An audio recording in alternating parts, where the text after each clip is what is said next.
Hello friends, and welcome back to the channel for another Summer of Suffering solo video against this Destroyer boss. And today we're looking at my rank 3 Spider-Punk. Now Punk is a champion who I really wasn't excited about pulling, but since then I've tried to use him in various places, and this fight is a really good showcase of his utility and why I think he is pretty useful after all.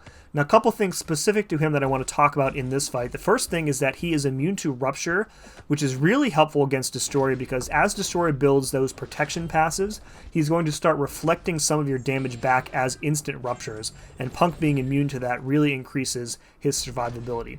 The second and probably bigger thing is that Encore passive that we're placing on Destroyer, which is that red number 1 there on his side of the screen. So the Encore passive is making Destroyer throw the same special repeatedly, and I think there's like a 70% chance per passive for him to do that. So this is really helpful, especially when the power gain triggers like it did right now, because it allows you to more likely get a special 1 or a special 2 out of him rather than him turtling up and firing off that special 3, which is instant death.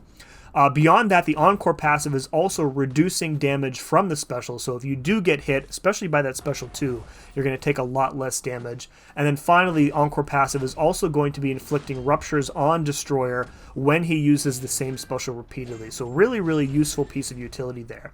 Now, as far as your rotation in this fight with Punk, you can't really do your normal Punk style with like a bunch of intercepting and that.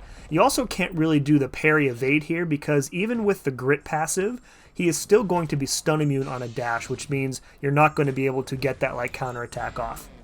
That being said, I'm just kind of playing this more or less the same way I played the Void fight.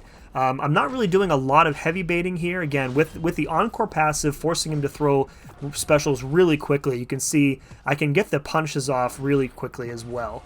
The other thing I want to talk about with Punk is the crowd members. So the crowd members are being added every time I punish a special, and that's going to be increasing the potency of my Rupture effects. We're already maxed out here. We actually maxed out about a minute into the fight, which really is nice for him to increase his damage throughout the fight. Normally you would want to increase the crowd members via a questing scenario, but in this fight you're punishing so many specials that the crowd maxes out very quickly. So I think that's all I wanted to talk about with Punk in this fight. Again, super fun champ. And this fight especially good for showcasing a lot of what makes Punk a unique and very cool champion. So hopefully this helped you if you have a Spider-Punk as well. And make sure to share it with your friends, share it with your alliance mates. As always, thank you very much for watching. See you again next time.